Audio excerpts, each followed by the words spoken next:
Clearly one of the best investments I've ever been involved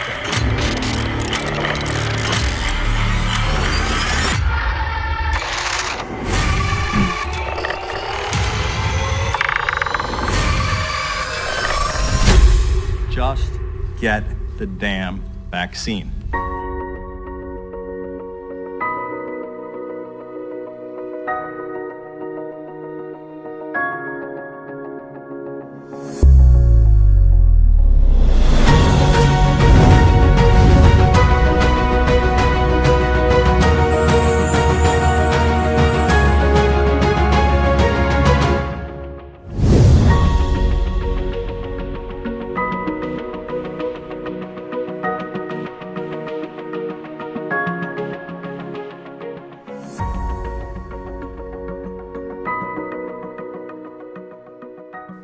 Welcome! We're so thankful that you've tuned in for this global premiere of The Truth About Vaccines Presents Remedy.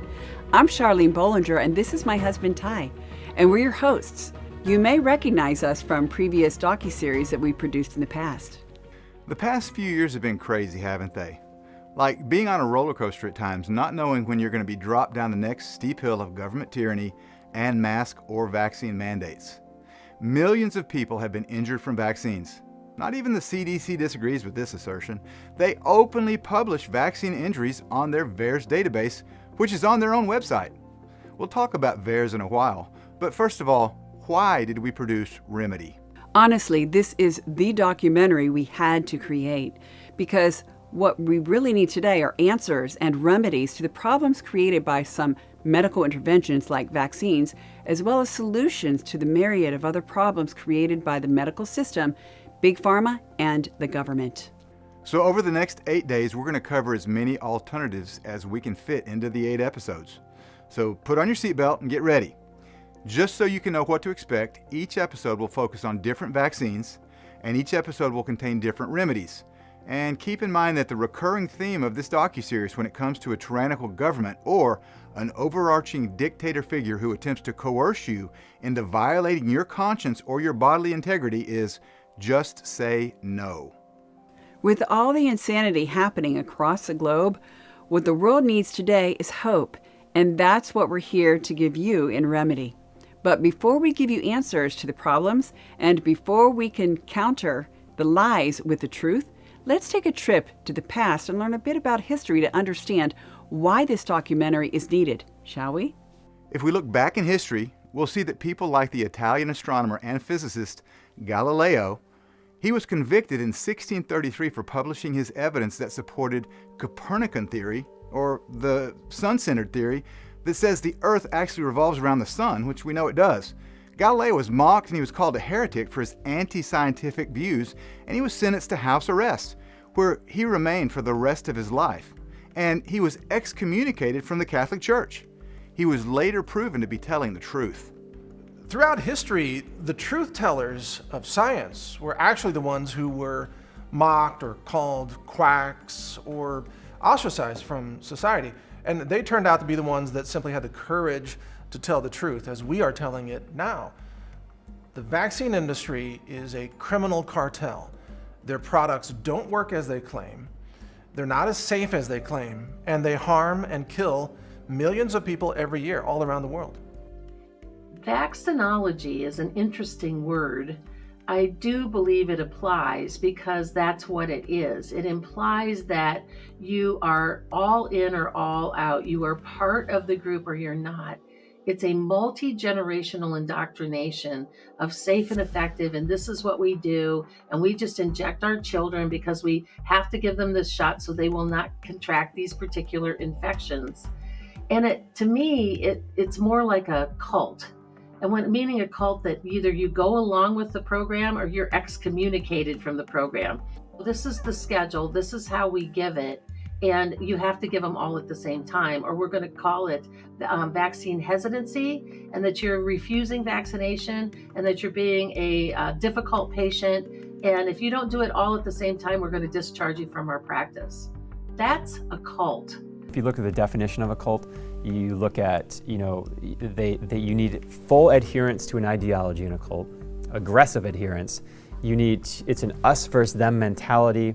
They're always looking to recruit new people rapidly. You have to do, it's usually these radical rituals that you have to do to be in the cult, to show allegiance to the cult. And I couldn't think of a more radical ritual than giving several untested injectable pharmaceutical products from criminal pharmaceutical companies to children. In a combination civil and criminal settlement, Pfizer has agreed to pay $2.3 billion, the largest healthcare fraud settlement in the history of the Department of Justice. You have to overlook the bad behavior of your leader, of a leader, in order to show adherence to the cult, because it's for the greater good. There's also little mantras that are used. Greater good.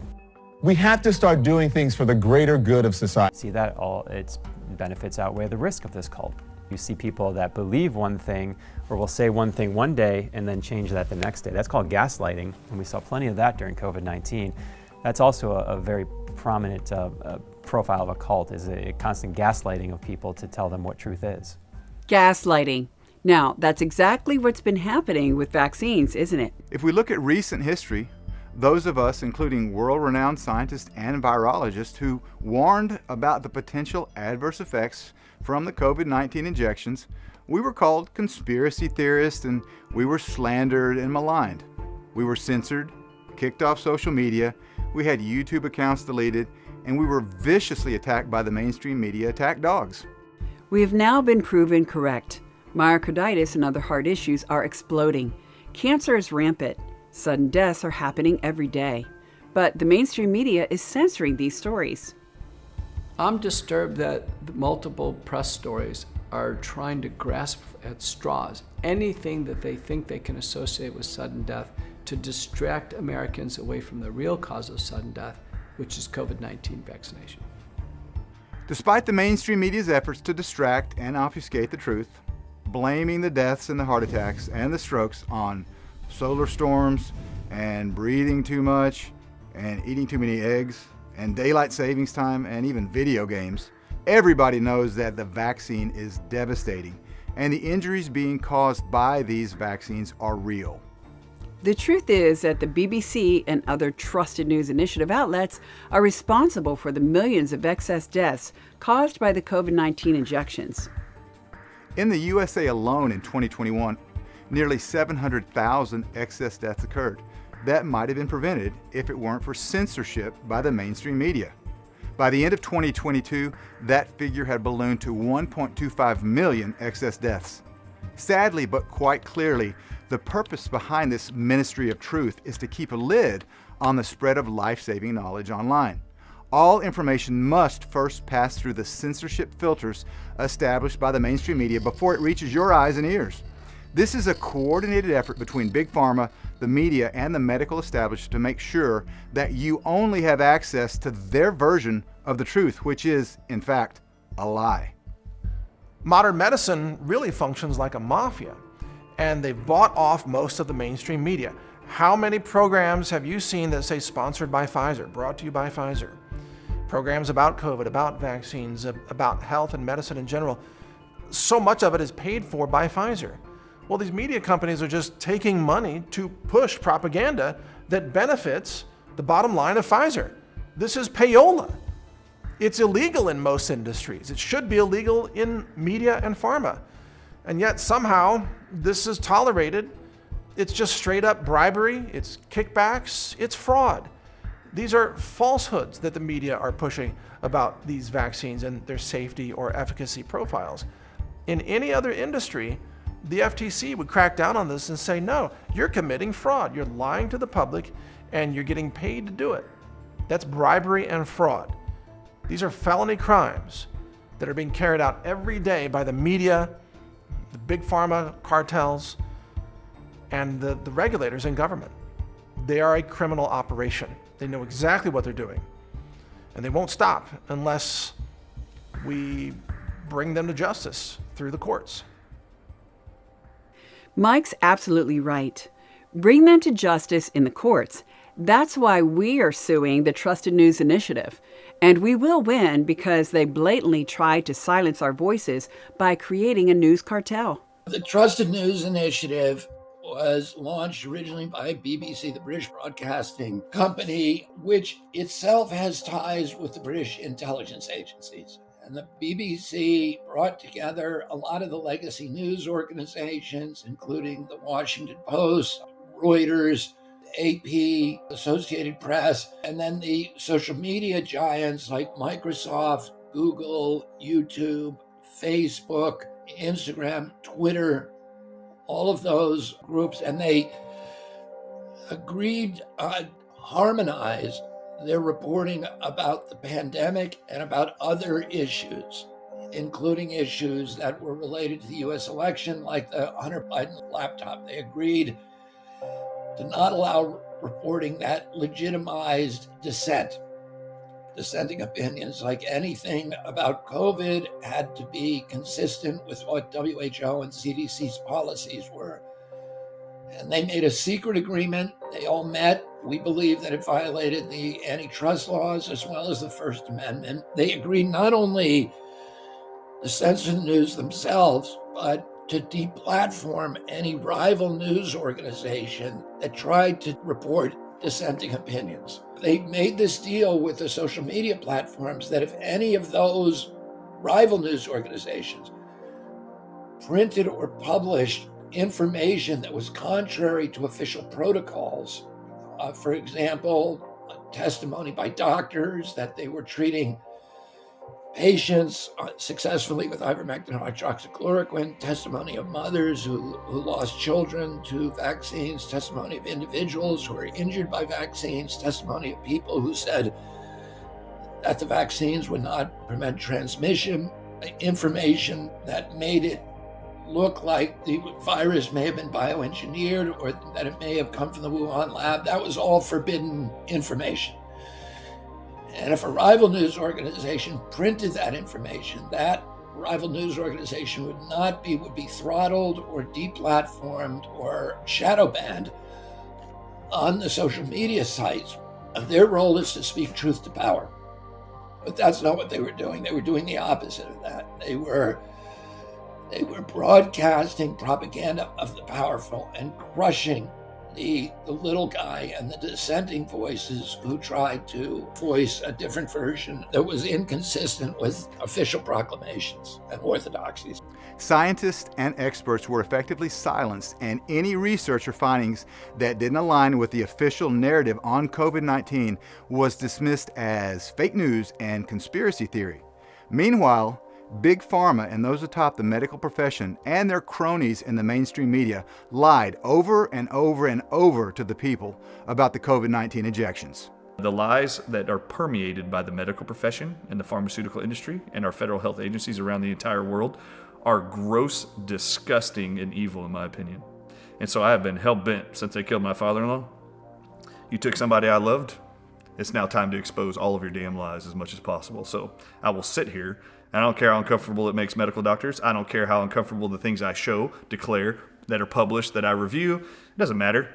The medical doctors have been lied to their entire career by the people they put their faith and trust in to allow them to follow a career path to help save lives around the world, when in fact they're nothing more than drug dealers, and the American Medical Association and the pharmaceutical industry are the drug cartel, and they're giving a legal license to their drug dealers, they call medical doctors, to do their bidding. And they've all been lied to.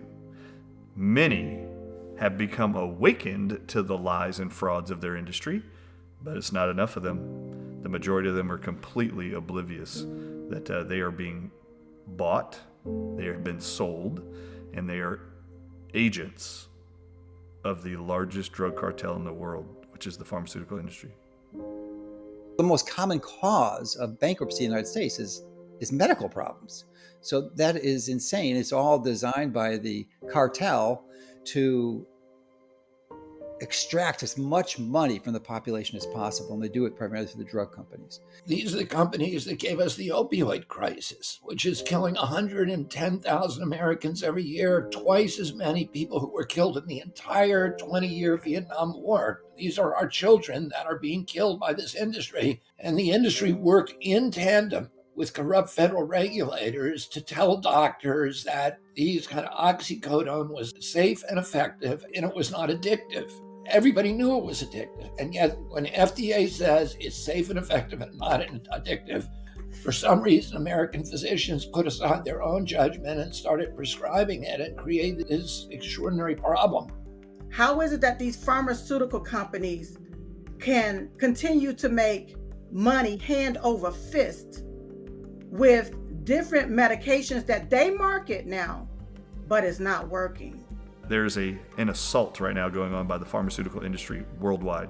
Why would all the governments around the world force you to take an experimental shot never proven safe or effective ever? Who benefits the most by forcing vaccines into you and convincing you they're safe and effective and lying to you the whole time?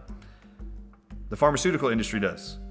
And they create lifelong diseases depending on which organs they get inside of and which cells they shut off. And then guess what the same industry can sell you for the rest of your life? Every drug to mask or manage the symptoms that they created inside of you and sold you on, you needed to advance your own health. It's a massive racket, and it's destroying lives all over the world. We've seen so many lives destroyed over the past few years, haven't we? Cities across our country fired teachers, firefighters, healthcare staffers, police officers, sanitation workers, and so many others because they refused to get the shot. These COVID vaccinations did not stop transmission. In fact, they were never tested to stop transmission before the first injections went into the arms of people in December of 2020 in the United States. Even though it was talked about that they were 95% effective, they weren't testing for this transmission. So looking back now, these people that lost their jobs, they took this shot thinking that I'll take it once or I'll take the 2-dose series and it's going to stop this transmission. We're going to get out of this pandemic. You can see now that was totally proven wrong. It was my understanding that a vaccine means that if you get it, it prevents a certain situation from occurring in your body. Well, and what the research is showing us is that these COVID-19 vaccines are not preventing, they're actually, with each booster, you have an increased likelihood of getting it. The CDC and the FDA only require drug manufacturers show immune reactions at the site of injection, which is pretty disgusting because they're telling you vaccines are there to prevent diseases until COVID-19's vaccines. It's the first time ever they said it's not there to prevent illness. It's only there to reduce your likelihood of hospitalization or death, not to keep you from getting COVID. It's the first time ever a vaccine was ever introduced to the world where they said this doesn't actually prevent you from getting the disease we're telling you it's for. Well, if that's true, why do we need it? And then why do they tell us in the media that we need to get COVID-19 vaccines for others, to protect others? If it doesn't prevent yourself from getting COVID-19, how's it going to prevent the others? It's a massively ridiculous lie. Doesn't even make logical sense. It is a massively ridiculous lie, but people believed it anyway. And many governors took a hardline approach. It's either my way or the highway. You either do it or we're going to punish you. And if you don't do it the way we say you should do it, then we're going to punish you more. With societal sanctions like no shots, no school, no shots, no medical care, no shots, no health insurance, no shots, no job. Any group or entity or human being who's taken away your rights to make choices or have freedoms of choice are anti-God, and they're removing your God-given rights. And oh my God, what was this country supposedly founded on? The belief in God and the rights to freedom of choice. Our country was founded on a belief in God and freedom of choice. But how did the United States get to a place where we are even discussing forced vaccinations? And what exactly are vaccines? Let's go all the way back to the early 1700s and learn about the concept of variolation. So in the 1700s, there was this idea that was being used. This wasn't the first time. It's actually been around for centuries, even at that point, where if they found infections or diseases or pustules, some people believed if you could take the smallpox pustule, for example, the blister, and cut it open and extract some of the pus, you could go take a healthy person and cut open their skin and drop that pus into their body to create an immune reaction for that uninfected person against a future infection of smallpox. This is the scenario. It didn't work very well. So that went by the wayside and was replaced by vaccination. So the idea, again, of vaccination based on the term vaca, meaning cow, by scraping it from the udder of cows, it was identified that the milkmaids were not seemingly suffering from the so-called smallpox or cowpox. And so it was posited that maybe the exposure was preventing them from having or succumbing to the most severe forms of the disease. But they didn't really encounter how normally it would be encountered, because they weren't having open sores and open wounds in which this was being administered to them in a natural setting. In smallpox, they call it variolation, where there would be emanations from an outgrowth of the skin, for instance. Something trying to leave the body. They would take that substance, and in variolation, they would actually cut open the skin of an innocent victim and shove that material under the skin into the bodily fluids and blood with the hopes that it wouldn't cause the disease and alert the immune system in some way, shape, or form to prevent a worst case scenario. The sad reality is that in many cases, what was found is that the infection that they would cause was as devastating, or perhaps more so. We would see sepsis cases, systemic infection, unrelenting, to causing the death of the patient, and or such infection within the area of variolation where they administered it, like in the arm, that they would have to actually remove the arm of the patient before they would die of overall systemic sepsis. Robert's correct. Some sources indicate that up to 10% of all those who were given the smallpox variolation actually died from it. Variolation eventually morphed into vaccination, and the modern vaccine era began in the late 18th century with the smallpox vaccine by Edward Jenner. If you just take a look at the biochemistry of the body and the physiology of the body is not meant to have anything injected into it. And you can see the same thing in nature, right? What happens when you get bit or stung by a bee, or you're getting a venom injected into you? And I always have believed that with the creation of vaccines, there's always some sort of poison that's associated with that. Because if you just look at poisonous snakes, for example, they inject you, just like a needle would inject you with a poison. If you look at the history of vaccines, even dating back to that vaccine, what are you going to add into that? And you still have to inject it into the bloodstream. Looking at how nature works, whether you get bit by a poisonous snake, you get bit by a jellyfish, anything that's going to inject a toxin into you in nature can be poisonous. You have the chance of dying. If you get bit by a black mamba, you're most likely going to die if you don't have an antidote for that. So I think that what happened, if you look at the statistics back in England during the smallpox and during the creation of the vaccination, is that ultimately more people died from the vaccination than they did from the actual smallpox once the vaccination was put out. In 1853, around then, they had a compulsory smallpox vaccination act in England and Wales. So at that point, really seeing this first time, this government steps in and says, everyone needs to take this shot. If you're a child 4 months old or older, you have to get this shot. From the 20 years since that compulsory vaccination went forward, there was more outbreaks and deaths of smallpox than 20 years before that. So it was a catastrophic failure. It was a huge failure. The truth is that once the smallpox vaccination became mandatory in England, massive epidemics began to occur. According to the official figures of the Register General of England, between 1857 and 1859, there were 14,000 deaths from smallpox. Then, between 1863 and 1865, there were over 20,000 smallpox deaths. A few years later, there were almost 45,000 smallpox deaths between 1870 and 1872. In 1871 and 1872, there was a really terrible smallpox outbreak, and it went through the United States, it went through England as well. And there was a town called Leicester, England. And in Leicester, England, there was an anti-compulsory vaccination league. And they found that there was this thing called the Leicester method. And they found, they've seen enough people get smallpox after getting the vaccine or die after getting the vaccine, the complications from it. So they said, well, there's a point here where we can actually take someone with smallpox and we can isolate them.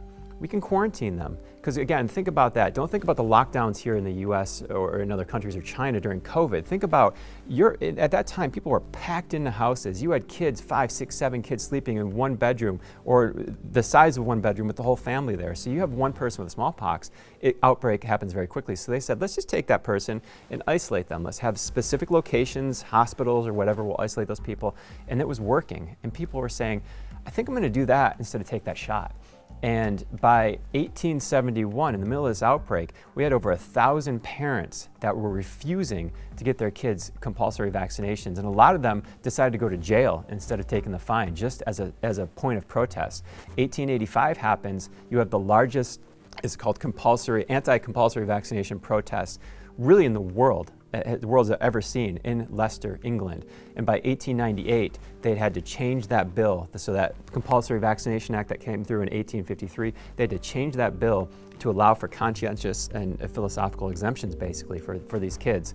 So a couple pieces of history, or what we can learn from that, it took a while for them to get that legislation changed, just like we see here in the United States. Once these bills pass, it's a big-time uphill battle for that. But they did get that changed, and that was really the start of people saying, I think there's a better way here than compulsory government-mandated vaccination for a vaccination that doesn't stop the transmission of the illness.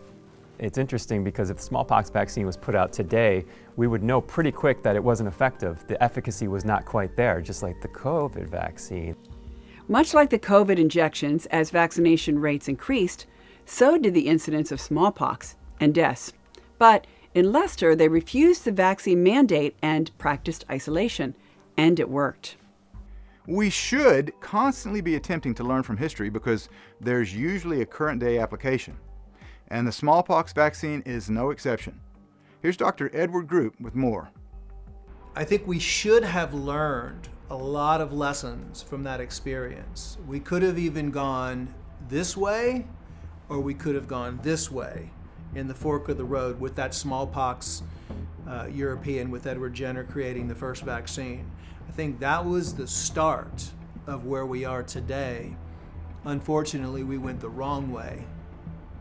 And if you look at the numbers, and if you look at the Rothschilds and the Rockefellers, and if you look at the people that were coming into play at that time, you look at the development of drugs for money, that answers a lot of questions, because it was really about a money game, which it still is today, in my opinion. It's not about addressing the root cause. It's not about teaching people how to heal themselves, teaching people how to strengthen their immune system. For the allopathic model is all about money, control, and taking the educational component away from you. And the development, which started from that in the 1800s, into the big pharma conglomerate, the big agriculture conglomerate, the big media, because back in the 1800s, newspapers, and they didn't have TV, but everything was about information. If they feed you the truth, or if they feed you a lie, you're not going to know the difference, because they're the ones in charge of feeding you the information to begin with.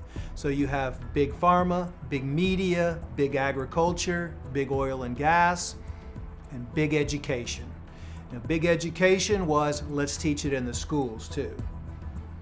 So the dumbing down of society from the late 1800s to the 1940s also was to keep you looking outside and never look inside, and never ask questions, never challenge what the big organizations are saying. And we're going to teach you what we want you to learn, whether it's true or whether it's false. One of the purposes of Remedy is to challenge the status quo and ask questions about the dubious information we are constantly fed by the mainstream media. And one of the most repeated myths today is that vaccines were responsible for the eradication of almost every communicable disease, and that we wouldn't be here today without vaccines. They saved us miraculously from all those bad germs and viruses. But is this really true? One of the ways we know that vaccines were not the savior of mankind is by looking at reductions in disease mortality in the 20th century. It is famously reported that disease mortality reduced by 74% from 1900 to 1977. It was the great decline in disease mortality. People were living, people were not dying from disease during this time period, and vaccines took all the credit.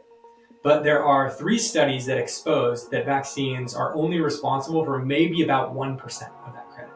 The rest of the 74% is due to advances in engineering, refrigeration, access year-round to good food in supermarkets, but in particular, it is sanitation. People were washing their hands.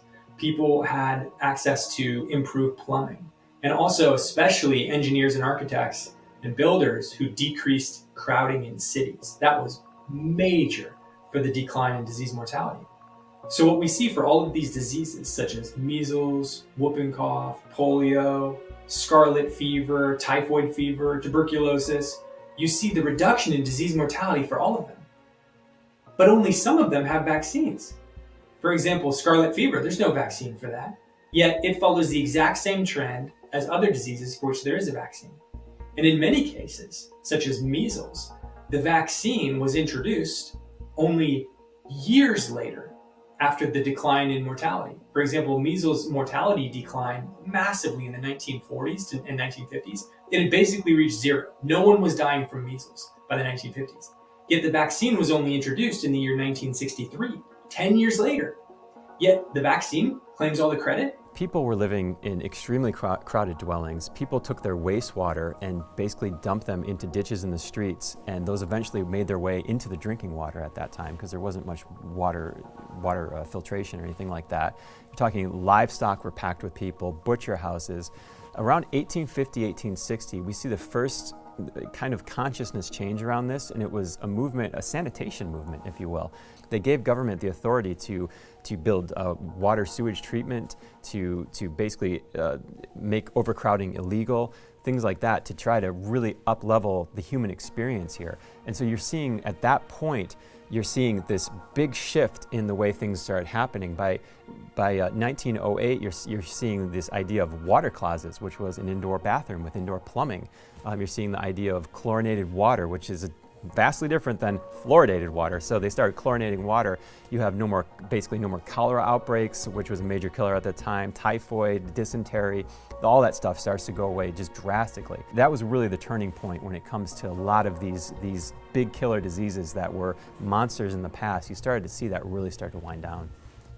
Routine vaccination of the American public against smallpox stopped in 1972 after the disease was eradicated in the United States. In 1979, the World Health Organization officially declared that smallpox had been eradicated. Here's Dr. Brian Artis discussing a natural remedy for smallpox, although you won't hear about this on the nightly news. There's been a lot of attention going on right now around the world about concerns that there's been smallpox, like doses of it being found in vaults or health agencies, departments, like they've got smallpox in their refrigerators. Why would they have that? And there's concerns that smallpox is going to become another threat. Supposedly it was eradicated back in the 1970s. Is there an antidote to smallpox? Yeah, Native Americans had one for years and years and years and years and years and years. I mean, since like the 1700s. So there is a plant called Sarracenia purpura.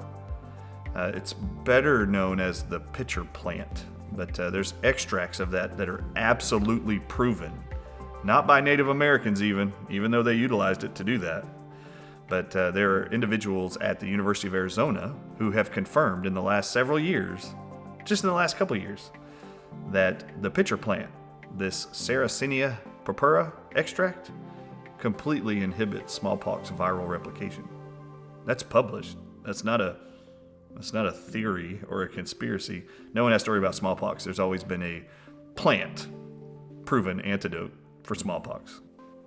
Historical sources suggest that in the 1800s, when smallpox still posed a serious threat, the Micmac Native Americans of Nova Scotia treated the disease using a botanical infusion derived from the insectivorous plant called Sarracenia purpurea, a species of the pitcher plant. And there were other remedies being utilized during the same time period. During the mid-1800s, when iodine was first created, iodine was a very powerful remedy for working with smallpox. And there's also evidence of natural immunity, antibody creative processes that the body goes through or that God creates would be mother's milk, colostrum. That's going to transfer antibodies. So if there were pregnant individuals, let's say the mom had recovered from smallpox, then had a baby, then they could use that colostrum from the mother's milk, and they could even dilute that into homeopathics. Homeoprophylaxis is a technique utilized by homeopaths to prevent disease from occurring, per se. Although it's fascinating because it's a little bit, well, let's just say it's distinctly different from vaccination as a means of protection or prevention. Whereas they would utilize via typically injection quantities of substances that can cause disease, yet they would claim they're either attenuated or killed. What we would do in homeopathy is convert those disease-causing organisms or disease processes from something manifesting in the midst of something like smallpox and convert them via serial dilution and succussion to a point where they could not any longer cause the disease, no possibility of actually causing it. So it's a much safer way to do that. And so what we do in homeopathy is quite different. We will take substances from disease processes, like the pus that would come out in terms of a canker or a sore of some kind, and then convert that form into a homeopathic remedy via serial dilution and succussion, completely neutralizing whatever it is so that it couldn't possibly cause disease, but have the elements of that original reality or substance and introduced more of in a subtle form. And then it would be taken primarily orally, because typically how do we encounter the world? Through various means of normal exposure, through the skin, could be the mucous membranes through the eyes, the nose, or the mouth, through ingestion. So this is a big part of the difference and distinction with homeoprophylaxis. We can take these things and we convert them, and we call them nosodes, N-O-S-O-D-E-S, nosodes.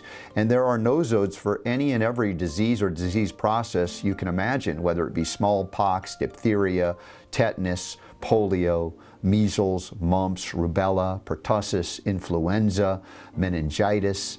And it's just an extraordinary thing to realize that you can take any of these things and convert them for safe ingestion via a homeoprophylactic method. In Cuba some years ago, when they had been unable to afford the leptospirosis vaccines that they were relying upon every year in the wet or rainy season, there would be a lot of stagnant water and pools and things that were growing, and then that would impact the health of those that were exposed to it. And the leptospirosis was deadly in some cases.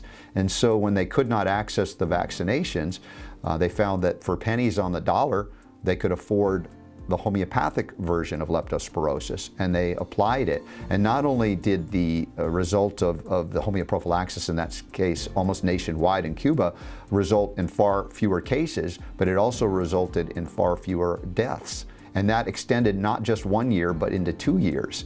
And so this was quite extraordinary to realize that there are methods of preventive use of homeopathic remedies, not just reactive use. This account of Cuba's successful treatment of leptospirosis with homeopathy is well documented. As Robert Scott Bell just mentioned, there are homeopathic nosodes. They're readily available online or in your local health food store for all of the major vaccines, including MMR, flu, meningitis, DTaP, and even smallpox. Although natural smallpox no longer poses a health threat. Nevertheless, there is a remote possibility that it could eventually be used as a biological warfare agent. So these are vital remedies to put in your quiver.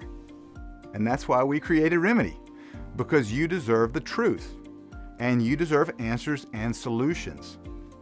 Do you have friends and family that need this information too? please share the viewing link with them, and please share it on social media as well. We invite you to join forces with us to help defeat the censorship industrial complex. Please share this docuseries with everyone you know. We really appreciate your help in getting this life-saving information out to everybody who needs it. So back to smallpox. About a decade after the city of Leicester, England proved that isolation rather than vaccination was the key to stopping smallpox, in 1905, the U.S. Supreme Court in Jacobson versus Massachusetts said that the states had the constitutional authority to use police powers to mandate the smallpox vaccine. A horrific decision against medical freedom. Since then, many court cases regarding mandatory vaccines have cited the 1905 Jacobson versus Massachusetts decision, including the 1927 Supreme Court case Buck versus Bell. Buck versus Bell was a United States Supreme Court case from 1927, where the Supreme Court decided that the same principle that legalizes mandatory vaccination allows for the sterilization of mentally handicapped individuals. The Buck v. Bell decision came out of the Jacobson era. The case Jacobson versus Massachusetts was a Supreme Court case where a preacher from Massachusetts named Henning Jacobson challenged a local ordinance that required all residents of a county to receive a smallpox vaccination. And if they did not receive the smallpox vaccination, they would have to either pay a fine of $5 or they would have to leave the jurisdiction, meaning leave the county. And Henning Jacobson challenged this law after he was convicted under it because he decided not to pay the fine and not to leave the jurisdiction. And the case went all the way to the United States Supreme Court, where Justice Harlan, writing for the court, said that mandatory vaccination is like a military draft. In the same way that the military can draft individuals to go to war, so too the public health department can draft individuals to go to war on disease. And that was the principle that sustained the decision. And that case has been cited since 1905 all the way to today in favor of mandatory vaccination. One of the principles here is the principle of autonomy. Only the person can have control over their own body. When the principle of autonomy is given up, under no circumstances can that person be thought to have any additional civil rights. That's actually the last right to be taken. A person in prison, in a prison block, can still maintain their personal autonomy. But if they have a vaccine forced in them against their will, their autonomy is violated. So it's actually worse than being in a prison to have a vaccine forced, to be forced to undergo a procedure. This happened years ago in a horrific time called eugenics, where there was forced sterilization. Buck versus Bell essentially said it was okay for states in the United States of America to pass eugenics laws to force sterilize those who were deemed unfit to breed. No one ever should allow governments around the world or any industry to mandate or force us to do anything against our will. That's called communism. Communism was what we grew up fighting, wasn't it? It's why we were so ecstatic in 1980 when the USA beat the CCCP, USSR in hockey. I was 12 and I still vividly remember it like it was yesterday. You believe in miracles? Yes! Unbelievable. I still get chills when I watch that. Communism was the enemy. We hated communism. It's what President Ronald Reagan was fighting against. But at the same time, in the mid-1980s, when he was condemning the communism of the CCCP, he also signed a bill that had horrific consequences. I think that the origins of the current dilemma that we face globally with vaccines in general and the coronavirus vaccine in particular, I hesitate to call it a vaccine, but the coronavirus shots, started with the 1986 Act, and this was the passage into the writing into law of the National Childhood Vaccine Injury Act, which took away liability from the manufacturers for injury and death caused by their vaccines if they were on the CDC's recommended schedule. And this applied initially to childhood vaccines, and it came about because of problems with the whole cell pertussis vaccine. Huge problems that when we go back, as we do in the film, 1986, the act, we go back into the history of that, you see how corruption in the medical profession and the industry allowed them to pervert the course of justice, to blackmail Congress, and to get them to pass this act, which took away almost all liability from the pharmaceutical companies, with the exception of fraud. And what happened beyond that point? When they had no liability, they had the perfect business model. They had a mandatory market. Every child in the United States to receive a public school education was required to be fully vaccinated. And they had no liability. So they had a mandatory market, no liability. They had the perfect business model. All they could do was make a massive profit, and that's what they did. But worse than that, they realized that they could now expand the vaccine program dramatically for increasingly more trivial diseases. Ronald Reagan signed a bill in 1986 that provided immunity to all manufacturers of vaccines in 1986, which means any pharmaceutical drug company could create any vaccine they wanted, and if it hurt someone, it never mattered. You can't sue that company. They're not liable for the injury because the vaccine, supposedly now per Ronald Reagan in signing this bill, are too great and the benefits far outweigh the risk. And so we can't allow Big Pharma, the pharmaceutical giants who pushed for this bill with Ronald Reagan, their threat was, we're not going to manufacture vaccines anymore unless you, the government, provide immunity to us because we're losing our butts on lawsuits for injuries with our vaccine program. Since 1986, there has never been a drug company who had to pay out injuries to someone for receiving their vaccine. Can you believe there is a industry of any kind who makes a product commercially available and they are completely devoid of any responsibility for injury or harm to the individuals that receive it? It's out of this world to me. McDonald's got sued for handing somebody a coffee that got spilt on her and it burned her. She said it was too hot to be delivered through a drive-thru, and she won massive amounts of money for compensation. Up through 1972, the general public was given the smallpox vaccine routinely. And they stopped doing that in 1972. And then up through 1985, there were only 3 vaccines in the childhood schedule. There was MMR, DPT, and polio. So when I was in medical school, there really wasn't much to talk about. There were those 3 shots. You learned how to give them. They were not mandatory or required. Some people got 3 or 4 shots of DPT, some didn't. They only recommended 1 MMR at that time. There were 3 doses of polio at that time. So there really wasn't much to talk about. I don't remember having any specific class or any specific education on the vaccines up through that period of time. And then it wasn't until the Vaccine Injury Compensation Act passed in 1986 that the wrap-up of the schedule began in 1991.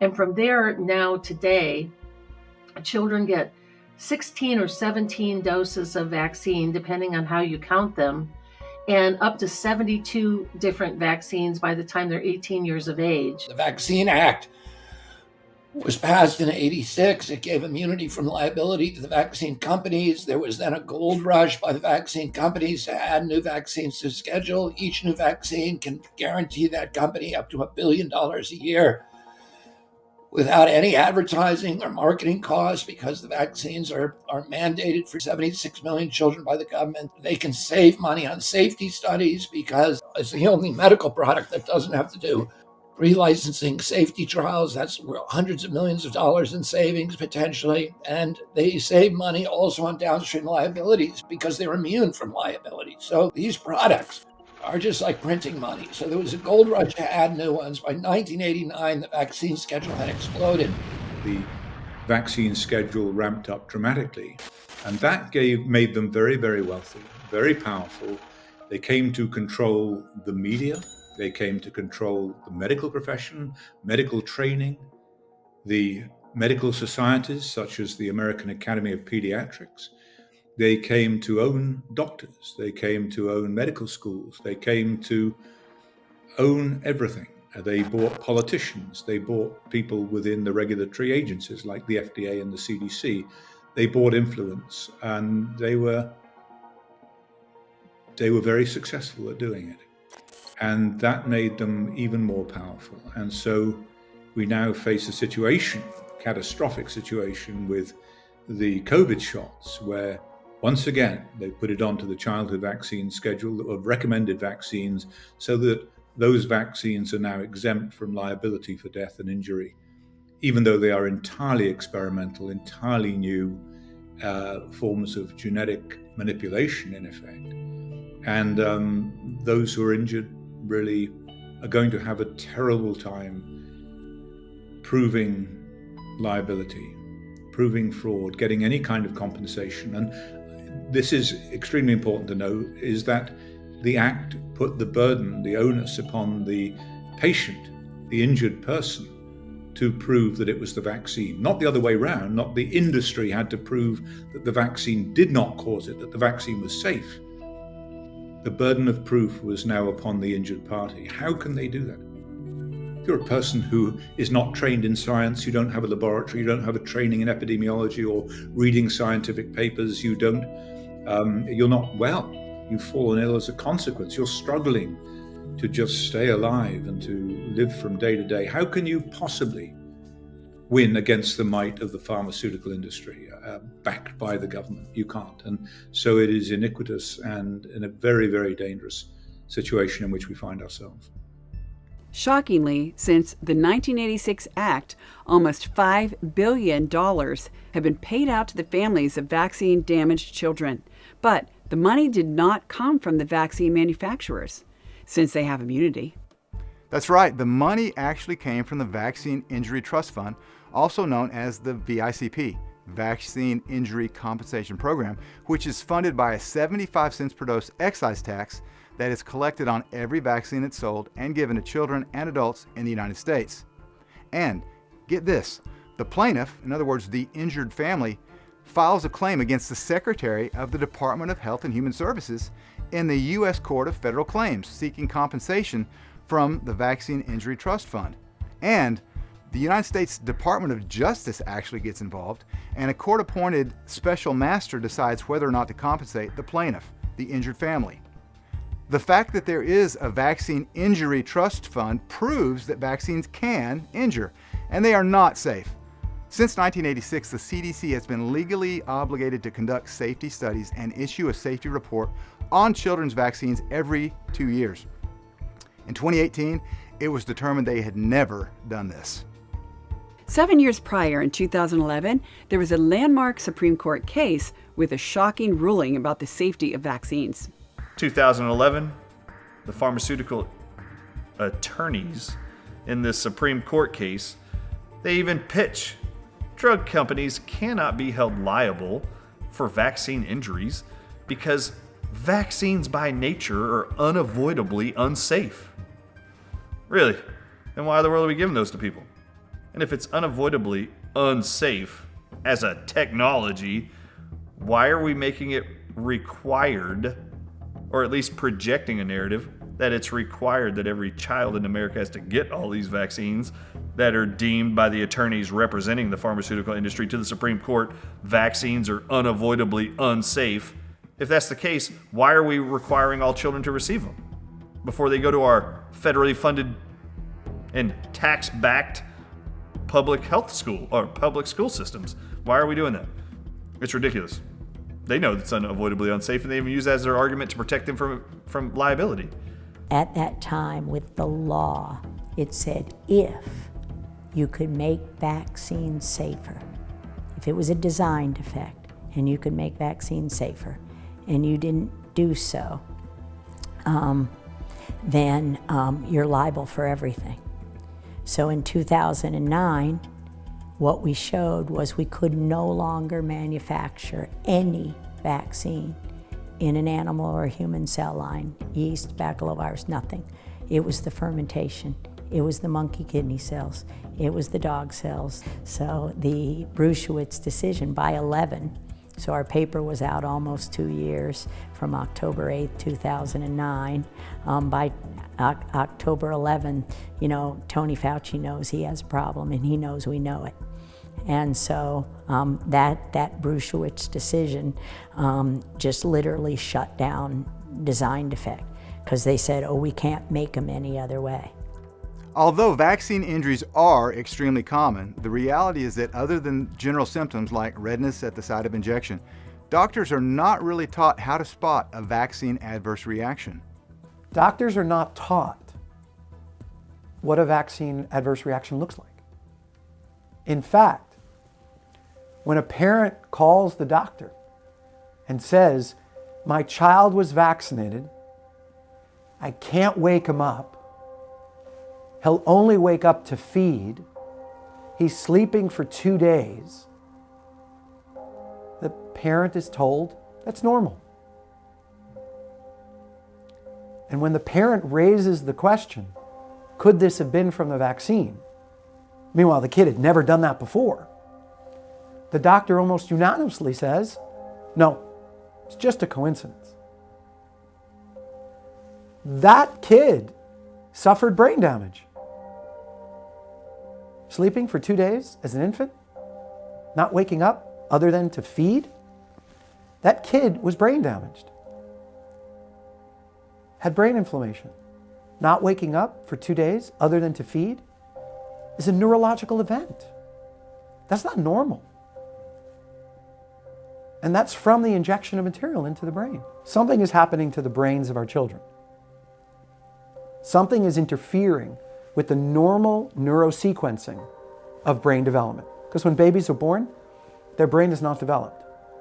When babies are born, they have more nerve cells than their brains need. And it's through life experience that the tracks are laid down to create the proper sequencing of muscular development, speech development, cognitive development, and emotional development. Something is interfering with the proper sequence of those steps. Something is getting in the way of the brain developing properly. No one is asking the question, why? We should be asking why, especially since vaccine injury is becoming even more common with the advent of COVID-19 and the subsequent injections, which were pushed on the world in a campaign of fear. They forced them down our throats. They scared us. They scared us through social media, through the news, through TV. This was a well-planned event, and it was intended to test us, see where we would fight, where we wouldn't, to see if they could get us kind of as a culture indoctrinated into vaccines are part of our everyday life. Even though, you know this, they're not even vaccines by any definition. They don't prevent transmission, and they don't prevent you from getting it. So, I mean, what's the point here, folks? It doesn't make any sense. It's illogical. John Stockton has a very good point. It is totally illogical. And he's correct. They are not vaccines, since they don't stop transmission of COVID-19, which is why we are calling them injections. And when it comes to these injections, it seems that logic got thrown out the window a long time ago. And despite the fact that the Supreme Court has ruled that vaccines are, quote, unavoidably unsafe, if you even question the CDC on any of the vaccines on their recommended schedule, somehow you are automatically labeled an anti-vaxxer, whatever that means. Here's my reframe when people mention anti-vaxxers. Merriam-Webster Dictionary defines an anti-vaxxer as a person who opposes the use of some or all vaccines. But only 16% of Americans have gotten their bivalent COVID booster. So that would seem to imply that 84% of Americans are now anti-vaxxers. I don't know why they call them anti-vaxxers. They're actually just people that put more faith in God's natural immunity than they do science-created, lab-created, suggested immunity. It's simply an industry talking point that people fell for. And the people using it, I'm sorry, you're suckers, but you fell for a public relations talking point that's not even true. Most people that I've met that have been considered anti-vaxxers fully vaccinated their kids. They were the most vaccinated people and families that they knew until an injury happened, until a harm happened, and then they had to stop. They questioned it. And of course, when you stop, when you get off that treadmill, you are now by definition an anti-vaxxer. So if you look at the history of this, again, it's an industry talking point. The industry does this. They've done it for a lot of different things. It just happened to stick on this one. Maybe because they had better marketing, who knows? They did it with fluoride, anti-fluoriders, that's a word in the literature. Anti-opioid, when they were doing the opioid push, Purdue Pharma, people were using the word anti-opioid to go after doctors that wouldn't prescribe this. And they say, look at this doctor, he wants his patient to be in pain. He won't even give him these drugs. What a terrible doctor. He's an anti-opioid doctor. And you see this throughout the literature, whether it's talc powder, whether it's asbestos, whether it is a Roundup, glyphosate. There's an attack profile for companies, pharmaceutical companies, and then with their lobbied politicians, that there's a concerted effort to attack the medical community, doctors speaking out against it. But with the vaccine conversation, there weren't a lot of doctors speaking out against that because they made a lot of money with that. There was no reason for them to really kill their cash cow. Who spoke out against that? Parents of vaccine-injured kids. So they needed something to really neutralize those people, and anti-vaxxer was a great way to push them aside, and unfortunately it stuck. But again, the silver lining in COVID, as terrible as it was, it woke a lot of people up to say, this vaccine's not tested properly. It wasn't even tested to stop efficacy or transmission. I don't want to take it, and I'm an anti-vaxxer. Well, I'm also part of about 60% of the country at this point, so they have a problem on their hands. It'll be interesting to see how they really sort this out, because it'll be the main topic, I predict, of the 2024 presidential election. Anti-vaxxer just means that we've analyzed very carefully the contents of these shots and the benefits versus risks. And we have made a conscious decision that we don't want to inject that crap into our body, and the risks outweigh the benefits. That is something called linguistic manipulation. Okay, and George Orwell talked about this, right? War is peace, hate is love, those kinds of things, right? Well, it wasn't a pandemic, so don't call it that. It's not a vaccine by definition because it doesn't prevent it, so don't call it that, right? And therefore you don't call it the cute little thing of vax. And then also, when I go outside and I get jabbed by a branch, or I jab my friend, that's a jab, innocuous, benign. Not these things. But they threw that word in immediately, and everyone started, did you get jabbed? Yeah, I got jabbed. Anyway, what I'm trying to say is that don't even use their words, because then you're in their video game. And if you're in their video game, you can't win. They made the rules. Our country have implemented something called a vaccine on the will of the people, and the vaccine is not even doing what a vaccine is supposed to be doing. And nobody wants to truly investigate that. I have a big issue with it. One thing I refuse to do is to allow my sister's death to be in vain. If it took her body, me understanding certain things, for me to speak out to save somebody else, then so be it. I refuse to be scared of anybody. I refuse to be scared of this government. I refuse to stop speaking out about the truth. We love Silk, and we agree with her 100%. We are never going to stop telling the truth either. That's why we created Remedy, because you deserve the truth, and you deserve answers and solutions. Do you have friends and family that need to be watching this too? Then please share this link with them. And please share it on social media too. The Great Awakening is happening, and we're asking you to join forces with us to help defeat the censorship industrial complex. So please share this docuseries with everyone you know. We really appreciate your help in getting this life-saving information to everyone who needs it. Since the 1986 Act, with the removal of all liability, the CDC's vaccine schedule keeps growing and growing and growing. When I was a baby in 1968, I got about 3 or 4 vaccines in total, and I was considered to be fully vaccinated. But in order to be fully vaccinated today, it is much, much different. What we have now is about 75 doses of 17 vaccines that the federal government, the CDC, is saying that all the children should get from the day they're born to age 18. The sad reality is that the United States of America has the most vaccines of any industrialized nation in the world, and we also have the highest infant mortality. We, of course, in the United States have the most aggressive vaccine schedule. We also now have the highest infant mortality of any industrialized country. I mean, that's the best indicator of the health of your population, and we're at the bottom. The more vaccines, the higher the infant mortality, and that's true. Number one, U.S. is number one in number of vaccines, number one in infant mortality. CDC does recommend that infants or small children get vaccinated at 2, 4, and 6 months, and they're given a cocktail of vaccines. And here's the problem. The problem is that there has not, to my knowledge, been a study actually showing that giving all of these vaccines at the same time is safe. What can you as a parent do about that? I can tell you that when my children received vaccines when they were younger, I asked my pediatrician to separate these vaccines out, and they did.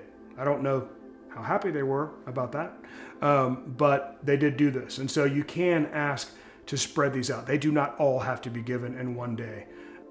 As Dr. Sani just mentioned, one option for you, if you're dead set on vaccinating your child, is to at least get the pediatrician to spread them out.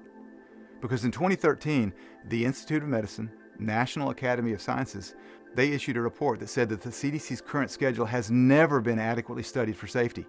Although the CDC has conducted dubious and several debunked studies on the vaccine separately, they don't even claim that they've been studied in the combined schedule, including giving 8 to 10 vaccines on one day. Less than a decade after this damning Institute of Medicine report, along came COVID-19 and the global push for everyone to take the experimental COVID injections. From Jenner's smallpox vaccine, to Jacobson versus Massachusetts, to Buck versus Bell, to the 1986 Act, to Bruzovitz versus Wyeth, the path had been paved. The Vaccine Adverse Events Reporting System, or VAERS, was implemented to track vaccine injuries. And according to VAERS, the COVID-19 injections are causing serious injury to millions all over the globe. COVID-19, we've had reports to the VAERS right now that there's over 30,000 people who have died within a 2-week period of receiving the COVID-19 vaccines. 30,000. There's been no repercussions, no one held liable at all. But in the same time period that 30,000 people have been reportedly died or killed as a result of the vaccines within a 2-week period of receiving them, how is it possible that there's a company that makes a stationary bicycle in your home called Peloton? How is it possible that Peloton releases a treadmill, and during the same time period that the vaccines are going around the country, 30,000 people have reported to the government have died from this shot? How is it possible that Peloton, a publicly traded company, releases a treadmill and one toddler got sucked under the treadmill and died from injuries? And then Peloton lost $4 billion in stock value overnight. And then Peloton had to recall all of their stuff, stop selling their treadmills, remake the treadmill and prove its safety has been improved before they can release it again. How come that company, who makes a treadmill and a stationary bicycle, can have consequences financially to them not taking precautions to ensure their product's safe and effective, and it kills one kid? How is it possible that's removed from the market? How is there no consequence whatsoever to the pharmaceutical industry? We go back to this VAERS system in the United States. Alongside the VAERS system, we had something called vSafe. vSafe was this app. So when the COVID-19 vaccine came out, they launched this app and they told people, you can enroll in this app if you get the shot, and you can give us daily updates on your app. How you doing? How you feeling? And they use that for data collection as well. And so the Informed Consent Action Network sued several times and received the data for that, over 100 million pieces of data, and they put it in this dashboard. And we found that out of about a little over 10 million people, basically 7.4% of them had to seek medical care, either hospital, ICU, even telehealth, after their shot. So we have a number finally. So this VAERS is completely not reliant and not reliable, and scientific research will say that. They'll say as a caveat, we use VAERS system, but it's not really reliable. But we have this number now, 7.4%. Well, around the same time, Germany came out with, there's a BKK insurance company in Germany. They're one of the largest insurance companies in Germany. One of their board of directors put an open letter out, sent it to their health agency as well, and said, we ran some numbers within our insured people, within in-house basically. We looked at the ICD codes. Those are the codes that medical doctors put on your chart when you come in. So if you come in for strep throat, there's an ICD code for strep throat, and that's how they bill your company. So they bill the insurance company. So vaccine injury, vaccine harms, severe adverse events, they have ICD codes too. A lot of people don't know that. So this company ran the ICD codes for these vaccine injuries in over, again, just a little over 10 million people, and they found anywhere from 4 to 5% were having these reactions. So extrapolated out to the entire German population, they said, if we use these numbers, about 4 to 5% of the entire German population would be having these adverse events. So now we finally have a number, 4% on the low end to about 7.4% of all people that got this shot are having severe adverse events, all the way from sore arm to death, neurological issues, or whatever. Stepping back to think about the VAERS vaccine injury reporting system, which has a 99% failure rate. Can you imagine any other industry where you prepare an accounting system that fails 99% of the time? You would be fired if you failed 99% of the time in accounting. Yet, when it comes to the government accounting for vaccine injuries, that is their official system. They've never tried to improve it. And the reason why they've never tried to improve it is because it is designed to fail. I'm just in shock on some level at the level of collusion that I'm witnessing in the international media when it comes to sudden deaths associated with the vaccine jabs. Now, because it's just so unconscionable, and I don't want to use the word criminal because that's what they're using against individuals like us that are doing quite the opposite, trying to hold accountable those who seem to be engaged in criminal activity. But it's just insane making when you consider that the VAERS database alone, which has maybe 1% capture of the actual rates of side effects and or deaths. So let's say the 30,000 plus deaths right now that have been reported to VAERS only represents 1% of the submerged iceberg of what's probably out there. Those are acute, highly visible events where someone literally dies. Can you imagine the subclinical adverse effects such as cancers, right, that wouldn't even make it into VAERS? So this is such a disturbing reality that we live in right now, that because all the mainstream media sources that really still the vast majority of people are consuming, I make the point sometimes that who needs like fluoride in the drinking water when you have mainstream media? It has the same effect. I mean, it really dumbs down and it shuts down empathy, and it just makes people seemingly oblivious of the obvious. CDC from a VAERS signal knew as early as February 19th, 2021. This is 10 months after 10 weeks, after the release of the Pfizer vaccine, that there was a statistically significant signal of myocarditis in young adult males. And so they knew this on February 19th. And they hemmed and hawed. They were actually, we found this via FOIA, they were contacted by the Israeli Ministry of Health about myocarditis and looking at myocarditis in February, in March, in April, and the statistical signal became stronger and stronger. And there were actually reports of myocarditis, and the CDC did not relent. They did not disclose any information regarding this signal until 3 months later, on May 27th, 2021. And the reason why the CDC sat on that information is they wanted vaccination rates to become high. They did not want to waste vaccine. They want to make sure that Pfizer made money. Pfizer contributes to the CDC through the CDC Foundation.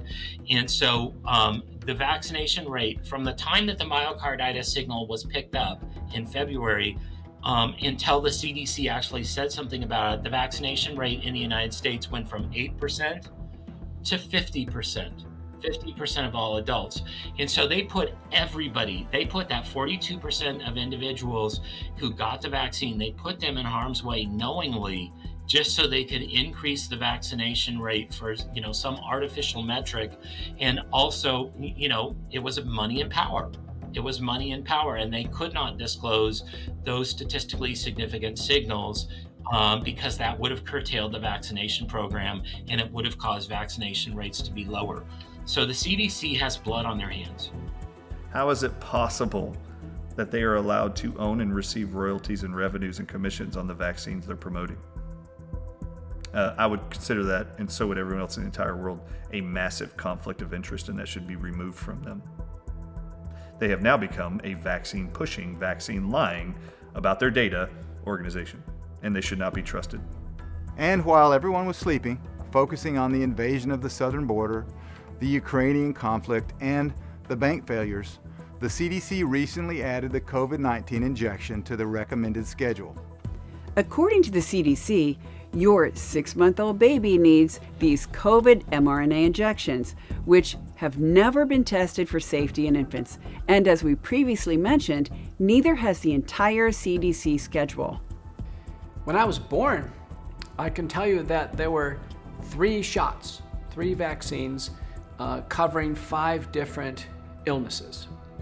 A child born today would face a total of 72 shots against 16 different diseases, not including SARS-CoV-2 or COVID-19. Recently, the ACIP panel inserted the COVID-19 vaccine starting at 6 months, primary series, then every 6 months injections.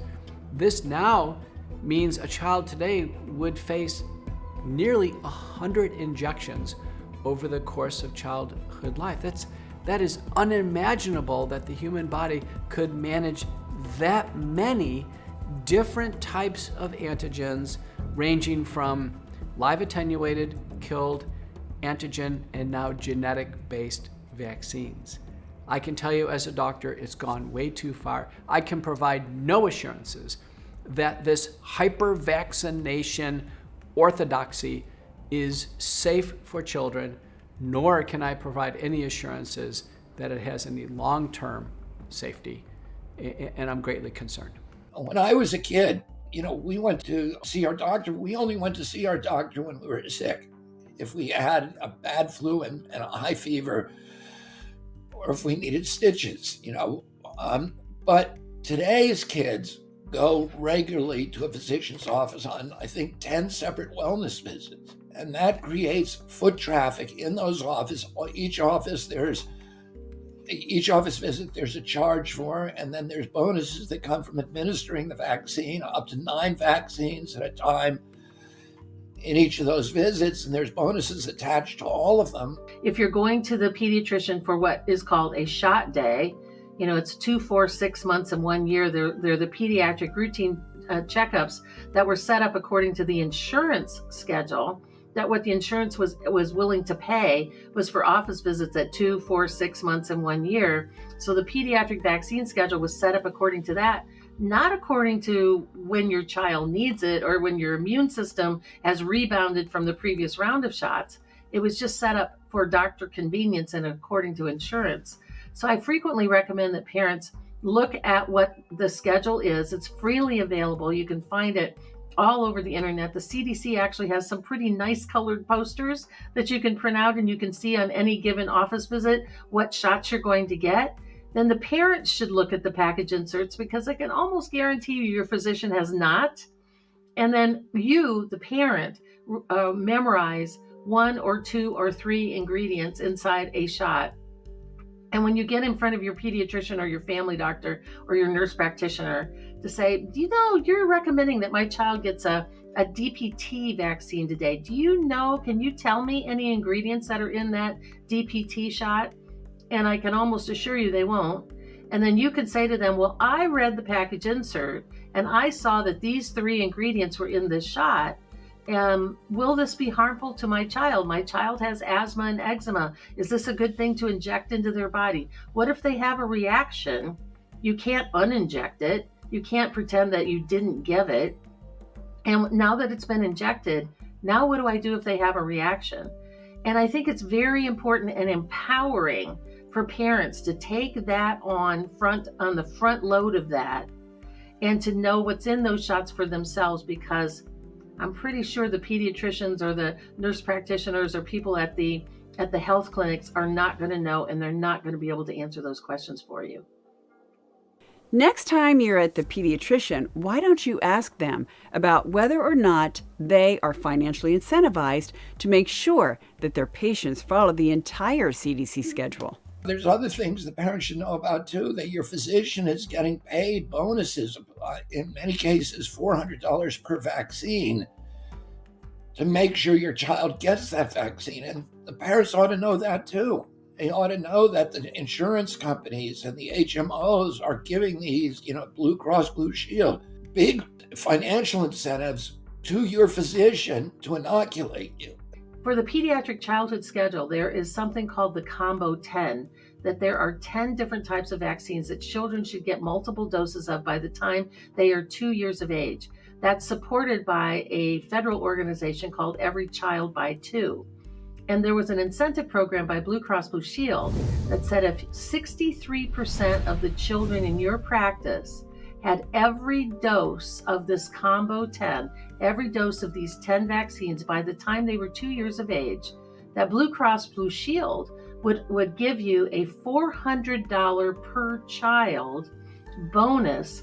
And it wasn't just on the 63% that were vaccinated, it was on your entire practice. I published some data that show that the typical pediatrician's office gets about 50% of its revenue from the vaccines. And that doesn't mean directly from the vaccines, but from the traffic that results from these wellness visits and from the bonuses that they're paid for by the insurance industry, the HMOs, etc.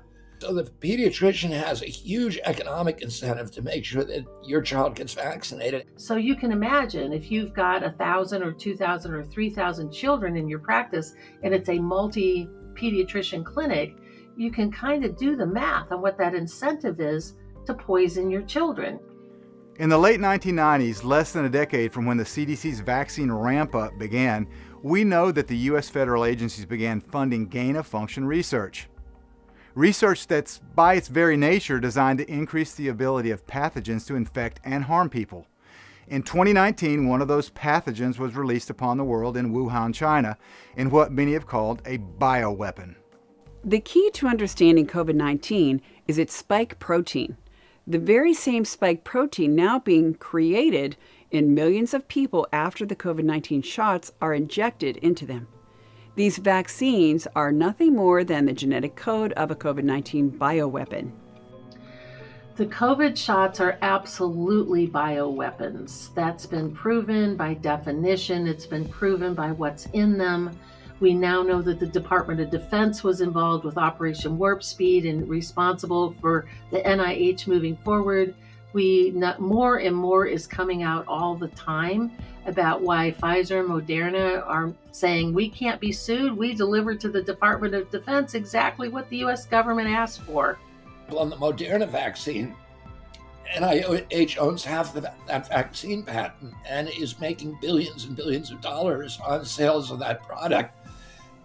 Not only that, but individuals within NIH who worked on the Moderna vaccine, I think there's either 4 or 6 of them, who are now allowed to collect $150,000 forever. Their children, their children's children, as long as that vaccine is on the market or the platform, the mRNA platform, they will be getting rich. So those individuals have lost their incentive to find problems with that product, which is what you want the regulators to be doing. And instead, they know that if that product gets to market, it's going to pay for their home, for their boat, for their child's education, and they have a lot of incentive to overlook potential problems with it.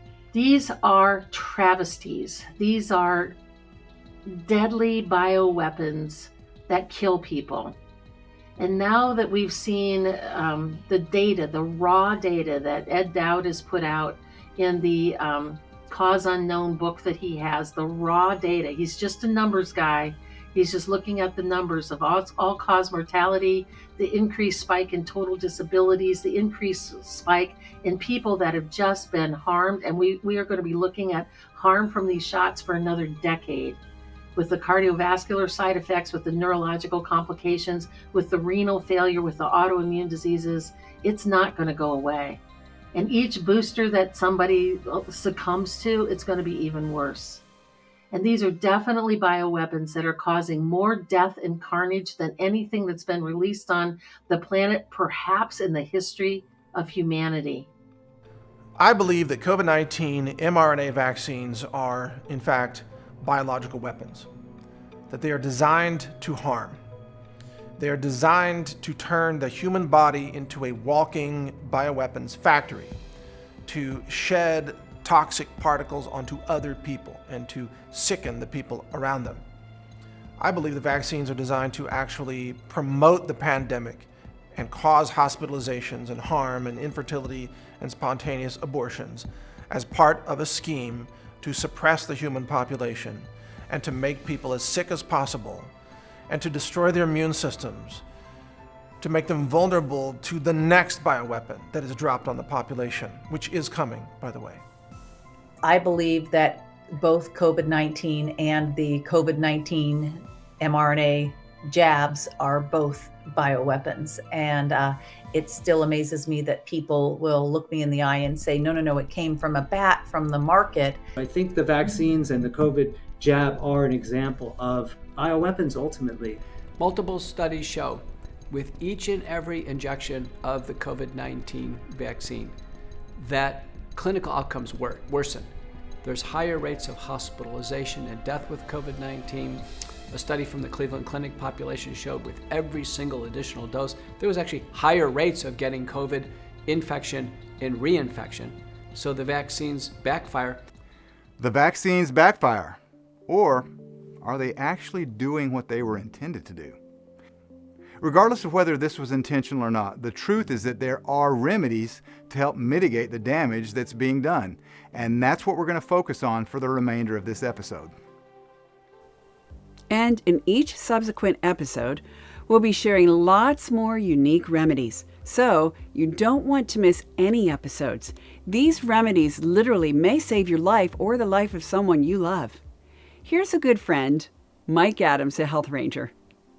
There's a Chinese herb that's been used for thousands of years to end pandemics. In Chinese medicine, it's called ba jiao. And it's known in English as star anise. And this herb contains a molecule called shikimic acid. Shikimic acid is used by the pharmaceutical company Roche to manufacture Tamiflu, which is known to stop pandemics because it contains shikimic acid.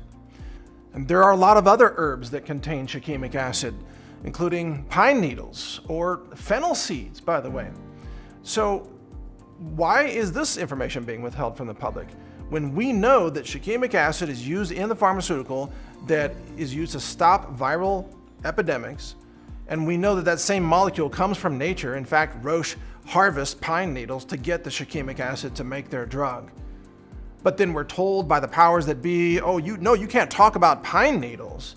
You can only talk about vaccines, or maybe this prescription drug that uses the pine needle molecule, but you can't talk about pine needles. That's the level of insane censorship that has been unleashed against the natural health practitioners and advocates who are trying to save lives. We are the ones who have the answers. We can save millions of lives with this knowledge, and it is being deliberately suppressed to deprive the public of this information that can literally save lives and help end human suffering. Shikimate is an important compound for the core neurological health of the human being and of all mammals. And in plants, we call it the shikimate pathway. That's like their core nervous system development. We think of plant with a nervous system. They do have a nervous system, a rudimentary nervous system, but it expresses differently. The shikimate pathway will express as a color. It'll express as a smell. In us, it doesn't express that way. It expresses as a movement, right? And a coordinated movement. So shikimic acid or shikimate's very good for Parkinson's. And it's very good for developmental problems in children. People who had their children jab injured. Shikimate is very good for children that are either autistic on the spectrum somewhere, jab injuries, because it helps to develop the core coordination faculties. And that could be pine needle tea is a really good one. In Texas, you may remember the liquid ambar tree. What do they call them? They call them sweet gums. In the South, we call them sweet gums. And they form a ball that drops off the tree and has all these spikes on it. Looks like a coronavirus, right? See, this is how obvious everything. Like in God's reality, everything's obvious. Everything's right there. The thing that looks like it's dropping right in the ground, right in front of you, it looks like a coronavirus. You put that in a tea, that's got one of the highest levels of shikimate of anything in the ecosystem. And so there's another one. Sprouts are really high in shikimate. So that's another great one. And so pine needles. Another big category, by the way, is star anise and schizandra for the shikimate. And I would put, for those of you who are herbal and you're like, okay, I want something that kind of covers all these bases and kind of does everything, schizandra berry is what I would put in there. Now, in the lineage of Chinese medicine that I was taught in, schizandra is considered the #1 herb in the world. Now, you wouldn't just say that about just any old thing, and it's a berry too, so that's kind of cool. It's berries are a little easier to eat than like tree bark. It's like, well, tree bark, what? But a berry, that makes sense. So schizandra is very high in shikimate, and its relative, it's in the schizandra family, is star anise. I got into growing star anises in Texas, actually, as a result of the whole pandemic, and that's another silver lining of the whole thing. So that's one on my list. And fennel seed, and fennel is also a great source of shikimic acid or shikimate. Another really good source of shikimic acid and shikimate, and just something that I really like, and another really good anti-COVID and anti-jab substance is carrots. So carrot juice and then dandelion leaf, and those two together, good combination. Great if you're into juicing. Those two are really fun to do together. And there was a great article that was written in, it was one of these scientific magazines about it interferes with the ACE2 receptor. So if you have dandelion in your body, it disturbs the COVID and the spike protein's ability to attach to the ACE2 receptor. That was dandelion. And there's some other things that have that effect. Cordyceps affects the ACE2 receptor and blocks the ACE2 receptor from picking up the spike protein. And so if you're herbal and you're like, oh, wait, okay, so like Chinese herbs, schizandra and cordyceps, look at that. They're very powerful. A very good combination, too. Another example of an herb that could be very helpful here is licorice root, which contains a very potent molecule called glycyrrhizin. Now, glycyrrhizin not only protects the liver from damage caused by alcohol or acetaminophen, over-the-counter painkillers, glycyrrhizin also can help prevent the formation of clots in the body. These clots are killing people, and we have a possible solution to these clots, at least in some people. Nattokinase could play a helpful role. And there was a peer-reviewed study recently that affirmed that nattokinase has the ability to basically neutralize the spike protein, which is, of course, implicated in all of these various cardiovascular issues. So I do think it's a worthwhile thing to pursue. And it comes from a Japanese fruit, natto, which is a fermented soybean. And soy is already known to have so many other benefits based on the research I've done. So, it's always a beautiful thing to be able to extract from a food something that could have a life-saving effect.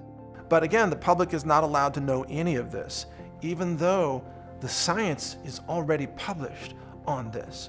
You can look this up on PubMed, National Library of Medicine, hosted by the United States government.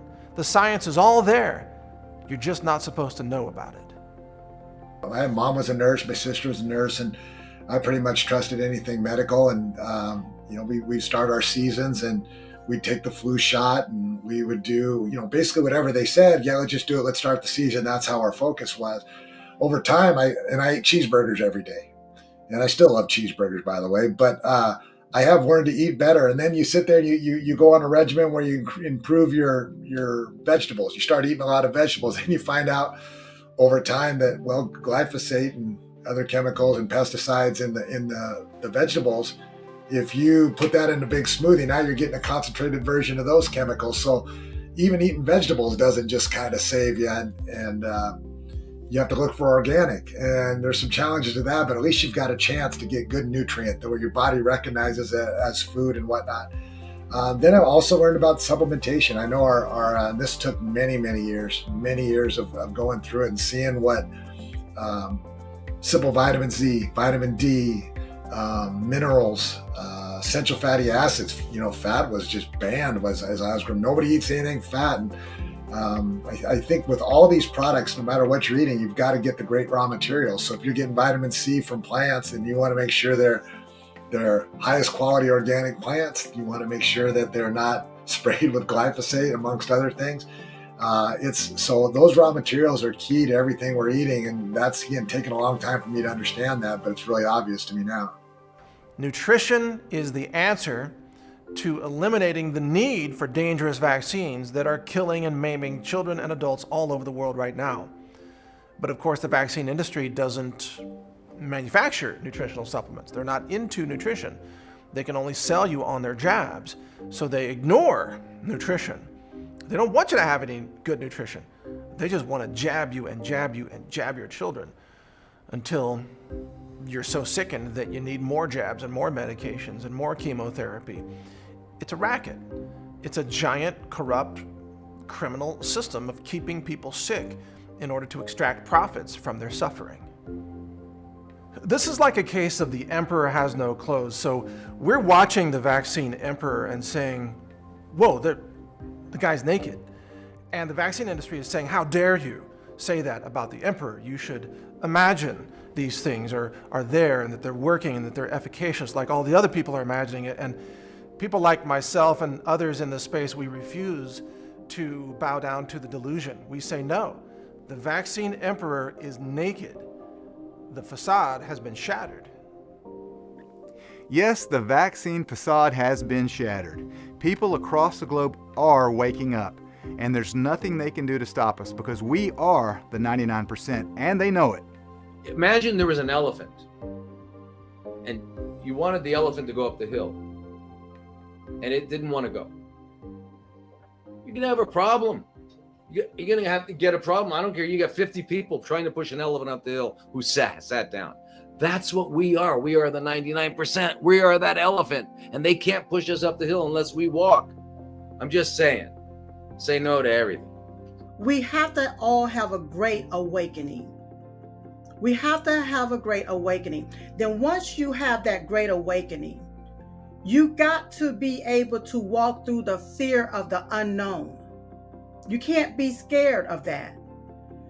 You have to utilize your voice, make it loud and proud, and call out all of these evildoers, all of these demonic imbeciles that have infiltrated our system.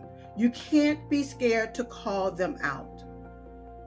People would try to pay you money to shut up or go away.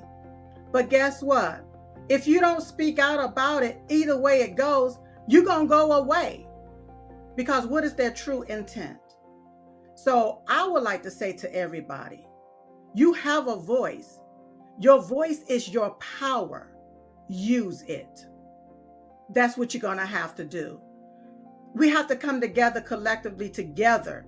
It's not about black, white, pinstripe, polka dot, or plaid. It's not about left wing, right wing, or in between.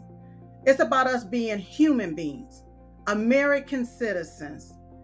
And if we are American citizens, the land of the free, the home of the brave, we are not slaves. Don't allow these people to enslave us. We need to restore credibility to our public institutions, number one. And that's where unity will begin coming back. And we'll begin again being able to, focus on the issues, the values that we agree upon, that we share in common, rather than focusing entirely on the issues that divide us. We look out into the world and we perceive the world in the way that we were taught by television, in the way that we were taught by pharma, in the way that we were taught in elementary school, in the way that we were taught by scientism. And what I'm asking everyone to do is just get into that beautiful, godly, innocent perception, and to go out and just try to perceive things innocently as if you'd never been taught anything by anybody, and to just perceive how glorious this creation is. This is the greatest, most amazing discovery to deprogram us from all this stuff that we think is above us or below our feet or happened before we were born or after we died, and just deprogram all that scientism BS and just perceive it innocently, and you will come to touch God's great energy. You will come to feel it. I was feeling it yesterday. I was standing out here. That's why I'm sharing this message. I was standing out here in the front of the house, and we're up on a ridge, so when we're right over the Great Lakes, so the weather comes right at us from the north wind, hits us directly, and sometimes we'll have cloud formation right above. We're in it. I was in the zone where raindrops were being formed yesterday. They were accreting and just appearing right around me. I was in the zone where it was happening. I was like, this is so amazing. This is so outrageous. I mean, I'm getting chills about it. I was trying to film it. I was like, can you guys see this? It's hard to relate it, but that's the glory of innocent perception. And with that, every day will be the best day ever. Yes, best day ever. Please share this docuseries with all of your friends and family. They need this information. That's why we created Remedy, because you deserve the truth, and we want you to have the best day ever. There's nothing more valuable than your health. And if you know the truth, you can be healthy. But the censorship industrial complex doesn't want you to know your options. They want to keep you ignorant and subservient. They want to keep us all dependent on big pharma's vaccines and drugs. So let's collectively tell them to go pound sand. We know that you have friends and family that need this information. That's why when you choose to own the Hero package of Remedy, we're going to give you 5 additional thumb drives or DVDs, your choice, absolutely free, so you can give them their own copy of this docuseries. So just click the button below and take advantage of this special offer. Thanks in advance for your support. We couldn't do this without you. We'll see you tomorrow for episode number 2 as we bust some more vaccine myths, discover the truth about the polio vaccine, learn some disturbing information about COVID-19 and the injections, and, of course, provide you with more life-saving remedies. Here's a brief preview. The vaccine agenda is nothing more than a massive global experiment, and they're tracking what their toxins and venoms and poisons are doing in your body to create what diseases, so they can create new drugs to sell you for the rest of your life. That's the entire vaccine agenda. It's all one big experiment. Vaccines are classified for tort liability purposes as unavoidably unsafe. There is literally no liability associated with it. When you look at the 1986 National Child Vaccine Injury Act, and you look at then the Brucewitz versus Wyeth decision in 2011, it is impossible to sue a vaccine manufacturer for an injury. If you are a physician and you are following a public health diktat or a standard of care that comes down from a government agency that is not in the best interest of your patient, this is a conflict of interest. So we have a situation here where there's conflict of interest. These medical associations cannot possibly interpret information with fair balance because so much money has been given to them that tips the scale and tips their opinion in favor of mass vaccination. So it is a conflict of interest inherent in many of these medical facilities and associations to promote vaccination because they profit directly and indirectly from it. And they're free. You go get these shots for free to keep you safe, or you can trust Ty and John and go get some vitamin C, vitamin D, some zinc, maybe some ozone, hydrogen peroxide, but it's all out of your pocket. It doesn't cost you anything because insurance won't pay for any of that. Can we look at the, for example, the FDA's PowerPoint they released before the vaccine showing they were looking for 20-something signals of, serious side effects through post-marketing surveillance, including death. When we point these things out, that should be celebrated as, okay, wow, we're actually practicing medicine ethically, but instead we're being characterized as enemies of the state, literally. FDA gets 50% of its budget from the pharmaceutical industry in exchange for fast-tracking vaccines or other drugs. The FDA needs to go away. The FDA needs to go away. It's quicker than any other organization. Remember, the third leading cause of death in 2019, when they killed my mom, was iatrogenic medicine. Yeah, I think there's a lot of iatrogenic injury from those vaccines, especially in our youth. When we see a cardiac arrest at the college and pro level, the first thing we think of now is COVID-19 vaccination and myocarditis. It's not normal for children to have myocarditis. It's not normal for teenagers to be dropping dead of myocardial infarction while playing sports. We now have over 200 peer-reviewed manuscripts describing COVID-19 vaccine-induced myocarditis or heart damage. The majority are in the pediatric and adolescent age group. Peak age is 18 to 24. The polio story is very interesting. My mom grew up in that era of, watching the iron lung images on the black boob tube, the little TVs, and the horrific messaging they were able to get across to scare the population to line up for the polio. Actually, it was the oral polio back then. The government purported that these vaccines were perfectly safe. And of course, it was discovered later on that this approximately 10-year window of vaccine production was contaminated with a virus called SV40, simian for monkey, SV40 contamination. And there are studies that link that SV40 contamination to different forms of cancer. The polio vaccines always have caused polio. It's not the wild virus. It's not polio wild virus, but they're actually getting vaccine-induced polio. Everyone has seen the videos of these trucks going through neighborhoods spraying kids in the community pools, spraying kids eating lunch at school. I mean, they literally sprayed this right on them.